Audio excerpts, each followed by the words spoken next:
وقبعنا مسلم بعتايده على كيننا لا اله الا محمد رسول الله بكو قرن اعتراف waxay ka dhigantaa kaalina guumays kaale waxa doontaan noo yeeriyo waa sameeynaa dhulkaaga khayrka ku jira inaad la soo baxday ka ilaalinaya aqligaaga iyo geesinimadaada iyo raganimadaada inaad isku tashato oo wax qabsan kartaa laga ilaalinaya oo mad gaalo barada la dooni maayo gaalo na اعتراف maxay ka dhigantaa war maxay ka dhigantaa اعتراف wax nasiyo weey wax nasiyo إنكم لا يحنسيه حنسيه اعتراف وقبعنا مسلم بعتايده على كيننا لا إله إلا محمد رسول الله بكو قرن كل مدرسين مسكين بين موجود السنة تدخلوا ولا تدخلوا ولا تسووا ولا لا بحاكم مكان مركز هاي لقى مكان اعتراف واحد كده قال كان نقوم يسته كان واحد وانسان نو يري واسمين الناي هي أله هو عينكاس هي أله هو يرينا محاجة شغالة يا إلى أي لك إنك نقولين يا قل كاجا خيرك كل جرا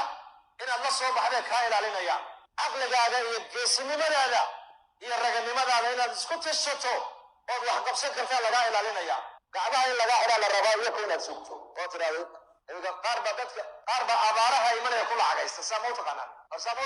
dawladdan ba abaaraha ku ducaysay la abaar ilaahay keen awlaana alla nasiixa wala markaas war ilaahay in la bariyo loo baahan yahay aabahayo hooyadeeba waa kugu furaniye waxaan maqlay xildhibaanadeena qaar kamid ah oo leh carabtuba yuhuudda way la xidheena inaguna aan la xidhanno dadka muslimiinta dulmiyay ee dalkooda ka qaaday ee iyaga qaxiyay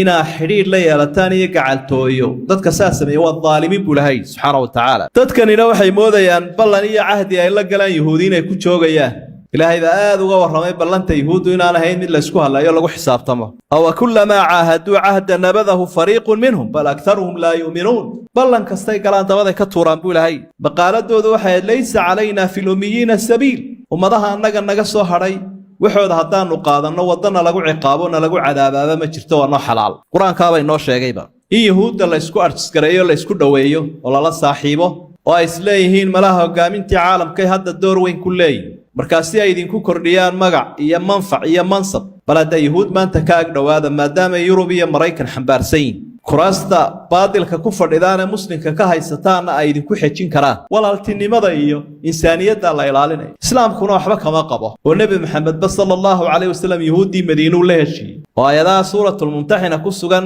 kuwa hore ay soo daliishanayaan kuwa dambena way ka tagayaan kuwa hore sheegaya waa loo mucaamalada waa loo wanaajin karaa iyo cadaaladda gaalada laakiin markay idin dulmiyaan maya qaybta horena waa la qaadanaya qaybta dambena waa laga tagaya arinta ugu khatarsanina waxa weeyaan man hum ashaabul haqq al-asli illa daraasayo la yiraahdo khariidada caalamka dib loo eego loo abtiriyo arrimaha iyo taariikhda oo horta sidee dalalka loo kala lahaa dabatana waa adiga arkaya marar badan kolka dhageysato dadka wax qora iyo kuwa meelaha ka hadlaya carabti qaar baa waxay leeyihiin meelahan imika aynu joogjoogno yahuuda asal u ahaydba quraanka akhriya qudus waxa asal u lahayd yahuuda falastiiniintan shalay bay yimaadeen dawladoodu wax yar bay jirtay waa looga horeeyay meesha maxay dadka ugu qabsanayaan arrimihiiba marka khariidada caalamka waa la bedelayaa jihaadkii nabigu uu qaaday saxaabada goobihii la xoreeyay bararta ayaa asal u ay dib ugu noqonay annagaaba naga qaaday maxaynu isleenahay hadda marka wax badan oo noocaas hadii diintii laga qaado oo dalkii laga qaado oo dadkii laga qaado oo muqaddasaadkii iyo meelaha aad ku cibaadaysanaysay laga xoreeyo iyadoo la isticmaalayo nidaam qaanuuni ah oo caalami ah maxaa ku soo haraya idan marka wuxuuna baraarujinaynaa ummadda Soomaalidu kale dhagahay wax ka dhageystaan in badan oo kamid ah casriga waxba akhriyaan inay baraarugsanaadaan oo mawaaqifta ku haboon iyo macluumaadka saxda ah inay helaan wixii la gudbana ay yeelaan iyaguna ay ka feejignaadaan cudurka faafaya ra'iisul wasaaraha hadda jooga xamaqa Benjamin Netanyahu oo u fadhiya United Nations ka Israa'iil u fadhiya 1985 ayaa khudbad ka akhriyay الأمم المتحدة وحليها لقد كان هناك شوق قديم في تقاليدنا اليهودية للعودة إلى أرض إسرائيل وهذا الحلم يراودنا منذ 2000 عاما تفجر من خلال المسيحيين الصهيونيين بلي حشريت لي كالقعد وين هدان يهودنا هي نوقفني دولكي إسرائيل لكن رياضة يضاسي لما كنوا سندود ما نقبني بوري وحسد اللاعيون طب كان دقي كريستن صهيوني وبنيامين نتنياهو إذا هو دولة استعمارية عالم الإسلامي هذا والله باطني يسدح دول كان عربيين وشيء والله باطني يسدح دول لكن واحد في عين الحياة تلاقي دكتور واركتني يهودي يسوي شيء وناتو شرحيه ومركي دمان الله يدا دوا أفكارته بشقوق أنا عسنا بيتلمامنا كمدا ولذلك عبد الله نفيسي خبيك الله يدا دوا بلايا رير قلبي بويري عالم الإسلامي مركي إنه أجنبي ولا شن شرن شرّي للصومال شرن شرّد كواد بيقولي وحويان كسر الإعدام وين الطمع ومدافيع iyo hub baa laynagu garaacay xumaantood waxay hub iyo ciidan haysteen bay ku garaaceen buu leeyahay marka ina garaaceenna maxadada labaad bay u gudbeen oo ah buu yidhi maxadatu taqsiim wa tajzi'a sidii neef xoolaa inay inoo googoostaan oo ina qaybsadaan sida cunada laynoo qaybsado oo quruska laynaga riday u gudbeen maxadada saddexaad buu leeyahay waxay bilaabeen taqriib fi tacliimi waliclaami waliqtisaadi wasiyaasa sanacatu nukhab yacni dadka talada inoo haya inay inoo sameeyaan oo ah tacliimta iclaamka iqtisaadka dhaqaalaha iyo xukaamteenna dambe in iyagu inoo tababareen maxadada afraad buu leeyahay waa alilxaaq aliqtisaadi dhaqaalaheennay dhammaantii waxay ku xidheen dhaqaalahooda oo dhaqaalaha caalamulislaam oo dhan wuxuu kobciyaa uu yahay maalgelin uu yahay dhaqaalaha reer galbeedka maxadada afraadna buu leeyahay وإسرائيل سمينتها والدولة الوظيفية والله قلت لك يقول لي أفرت عم حتى هرينا نمرنا بدو دولة شغل إسرائيل لوردسون أفرتي شغل وقبل استعمارهم تيا هيدا مدافع لك وقراعس تيا هيدا نقالها تيا هيدا تغريب أفرتي شغل وقبل إسرائيل ما هو يسمى لي إسرائيل ما كان وحال لوردسون يقول لي إن إلى لسو وضع جيب والسمايستير الغربات في إنه عالم الإسلامي مرة بيسكبدل إذا مو حلي هي waxa loo dhisay Israa'iil waa inay ilaaliso afarta qodob kale ee isticmaalku uu samaystay ee madaxweyne Biden isagoo senator u khudbadeeyay kaasi wuxuu yiri 3 bilyan aynu ku invest garaysanay Israa'iil 3 milyan oo ka fiican oo la invest garaysto Mareykanka weliba ma invest garay buu leeyahay shirkad buu ka dhigay babaasho inay tahay meel dhaqaale la gelin 3 milyan aynu Israa'iil gelinay buu leeyahay 3 milyan oo ka fiican oo investment aynu maalgelin ku samaynay weligeed ma jirta buu leeyahay walaalayaal waxaynu baraarujin lahayn baryahan dambe mushkilad ka socota caalamka islaamka oo ay inay tanaasuleen in badan oo kamid ah siiba wadamadii carabta iyo khaliijka oo ay ka tanaasuleen muqaddasaadkoodii oo ay iskala xidheen yahuudi oo la keenay wax la yiraahdo ad-diin al-ibraahimi al-jadiid diin loo bixiyay diin cusub oo dadka loo xayeysiinayo oo la yiraahdo diintii nabi ibraahim xiriirka noocaasa hadaad la yaabsantaa leedahay inaga maxay naga khuseeya waxba ka khuseeya wax weyn ummadda islaamku diinta islaamku way ka dhaxaysaa muqaddasaadkuna uu ka dhaxeeyaa ilaalintooda la ilaaliyo waajib ay naga wada saaran dadka qaarkood baaba laga yaabaa inay u haystaan carabtu inay diinta inoo matalaan talaabada carabta ay u arkaan inay diin tahay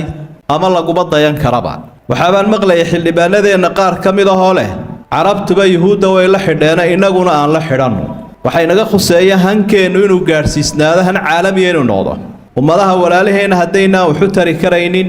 inaad ka xumaato wixii haystee dhiba inaad u ducayso موقف وناكسني يقوان صحين القادته سياد لها يقبض بعد سبحانه وتعالى أنت أمرك إنه كهاد لينه دورة ريموت بين حسي دونا توه الرئيس وحوي الدين تنقالده هدا يحيسين يهودي هير قلباتك اللي يروح على قمر ما ديمه كلا وقت جاي صوب بالعبنت محاسن لو قد شيء محل له أديك سدا خطر سمحي لا صدح لا قضب أيين وسكوعي قلين دونا يدا ينوجنا هاي الدنيا دي مانت إن مسألة كلية لقوة ضفردية أصبحت غرفة واحدة أي نقطتين مخزين كلية هلا يسود أركي ولا يسود جاري دين تن للا ودين النبي إبراهيم ولا حيسين يا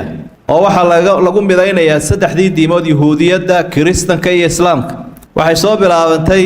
وحيل بديكم كدم بي فكرتها هي ذا صرت كترتا وحي توقضب كلاباده إلا اللومية تضييع مقدسات كأن فراها لقى قاضو والله إن هذا وحبا واسكمد وسدح تيمودا إلهي كوديمي إله كليون بان الله ودا عابديا محاب الله يسوها يستابا قدس سدح لي نبوين وضلان هاي كوي مكايبها لو دايا وتهويد قدس إن لليهودية يلا إلا كوي مكوا هيسكت شوغا سكوا كلنا وعبادة يستا يدو إنه أكسون هاي إلى هاي القبلة دي ضدك مسلمين تا يا هوري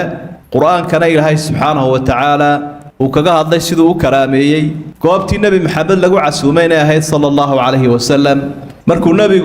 غزوات كيسية فتوحات كيسية دقال الذي سوسي وذا يرب كو ذينا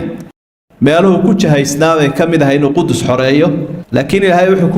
كوكو لي عمر بن الخطاب رضي الله عنه يا مسلمين تلا سعود مركي دم هذا السليبيين تدبا يوقف صدان لما كي مع التبقدر كها إلهي وحكوكو لي سلاح الدين الأيوبي ولقد بوي 8 يهود إن قبصدانا وحيورن شرين هيكل السليماني ayaa halkaa ka samaysan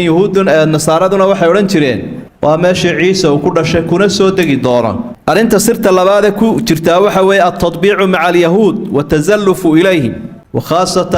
حكام بعض الدول العربية إن يهود لا يسكو أرتسكريو لا يسكو دويو ولا لا صاحبه وإسلايهين ملاها قامنتي عالم كي هذا الدور وين كلي مركاسي أيدين كو كرديان مقع إيا منفع إيا منصب بلد يهود ما انت كاك هذا ما دام يوروبيا مريكا حنبارسين كراستا باطل ككفر إذا أنا مسلم ككاهي ستانا أيدين كو حيتشين كران سيدا درادد يهودنا مركا هشيس ودا قاران با وحكا لا يكسي الدران هذا مركي قدس لو دايا waxay ku hamiyayaan waxay oran jireen Israa'iil al-Kubra Israa'iil tii weynayd oo ay ku sheegaan inay min an-Niil ila Furaat ka bilaabayso Niil oo Masar ila Furaat oo Ciraaq Mareykankuna hadda wuxuu la hadalhayaa inuu yiraahdo Turkiyana way ku jirtay ku darsada waxay bilaabeen in koo daraasadahooda baarlamaanka laga ansixinayo ku soo jira sida macluumaadka Quraan ay sheegayaan inay u qaybiyeen dawladaha Islaamka magdhow ay weydiinayaan dawlad heblaayeen intaasaan magdhow ka rabnaa dawlad heblaayana inta markay tii hore u hirgeliyeen taasay soo bilaabeen midna Sacuudiga oo kale waxaanu ka rabnaa inaan 100 milyan oo dollar 100 bilyan macnaa 100 milyan oo dollar waxay xoolahaasi naga lumeen ama dadkaasina laga dilay laga soo bilaabo waqtigii Nabi Maxamed bayda sallallahu alayhi wasallam dagaaladii Khaybar iyo Bani Qurayda iyo ila Sacuudi Arabiya ku yaaleen dawladihiinuna waa isku mid idinkii aabayaashiin bay rasuuladiinuba wixii naga dishan hadda waanu rabnaa kala dacagteeda hoosteeda ku jirtaan waa deymaha imika la hadal haya loo qaybinayo sidii ay Jarmalkaba day uga codsan jireen dad buu naga laayay deyntoodii dadkanina waxay moodayaan ballan iyo cahdi ay la galaan yahuudiin ay ku joogayaan ilaahay baa aad uga warramay ballanta yahuudu inaan ahayn mid la isku halayo lagu xisaabtamo أو كلما عاهدوا عهدا نبذه فريق منهم بل أكثرهم لا يؤمنون بلن كستي قالان دبدا كتوران بولاهي مقالدوdu waxay laysa علينا في الأميين السبيل umadaha anaga naga soo haray waxooda hadaan u qaadano wadana lagu ciqaabona lagu cadaababa ma jirto waa xalaal quraanka bay noo sheegayba arinta afraada ku jirta waxa weeye diin al-ibraahim iyo la wadwado iyo isku dhaweynta yahuuda tabdiilu diin al-hanif al-islami as-sahih wa tamyi'u diintan islaamka ay dadku ku dhageen in laga durkiyo iyo xajisashadeedii oo dad badan oo caamaaba la helaya carooga xukuumadaha xoog badan ay afuufayaan dad baa dhageysta tabatana ummadu diintooda say ugu noolaayeen iyo siday u difaacayeen iyo say ugu adkaayeen dad baa ma laga yaabaa inay yiraahdaan dekalkana bay ka soo dhawaatay mayn waxa la sheegaya rumaysan ilaahayna subhanahu wa ta'ala aad buu uga digay rasuulkuna aad buu uga digay arrimahaas oo kale الله وحول اليوم أكملت لكم دينكم وأتممت عليكم نعمتي ورضيت لكم الإسلام دينا سنة كي قدام بيو نبي وحجي مركو مدى سقوطية هذا سائل هاي وكسود تشيل هاي ولا دين تيني باردين لما يسترى والنعمة دي إسلام كاس وقرآن رالي ونوضي تدكون يكون رغبان دين كلام ما يب نبي إبراهيم أي كبان أبورتين إلى هاي الرنكيسة وكورما وحول ما كان إبراهيم يهوديا ولا نصرانيا ولكن كان حنيفا مسلما وما كان من المشركين بحوية يكون حقا إن قال النبي إبراهيم مشرك نموهين يهودي نموهين مسلم بها حنيف ودين الإسلام كدتك كهر كعية نبي محمد صلى الله عليه وسلم قال المعلومة كم إذا أمداد بو وعدي مستقبل كودو ورمي قطبت قيرة لبو تشادي دردارا كان كتري عليكم بالسنة وسنة الخلفاء الراشدين عضوا عليها بالنواجي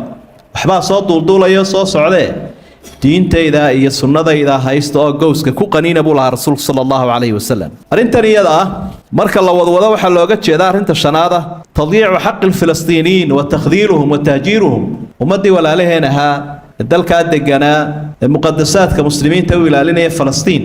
shalayta laga qabsaday meesha muddo kooban oo sanado imika laga joogo 10 sanadood in meesha laga dareeriyo guryahoodiina la dumiyo takhdiilna lagu sameeyo la hoojiyo qadiyada iyadu waa Falastiin bay oran jireen Carabi maxaa naga galay leeyahay imika Falastiin iyaga u taalaayo way gardareen bay leeyahay qaarkood ilaahay baa isagoo ka waramaya muslimiinta marka qolo dhib qabsato waxa uu weyn istansarukum fi diini fa alaykum an-nasr دي ولالهن قيب كميدا دباتا قبستي كرمديه غرغار idin weydiistaan فعليكم النصر waxay ku waajibay lahayd nasr wixii loo dagaalamay waxa dadka muslimiinta in la dulmiyo dalkoodi iyo dadkooda la qabsado oo la laayo lagu xadgudbo udina lil ladina yuqataluna bi annahum zulimu wa inna allaha ala nasrihim laqadir ilaahay baa wuxuu subhanahu wa ta'ala waxa loo ogolaaday dadka muslimiinta inay dagaalamaan maadaama la dulmiyay hadaa uu heli weydaana ilaahay nasrigooda waa karaa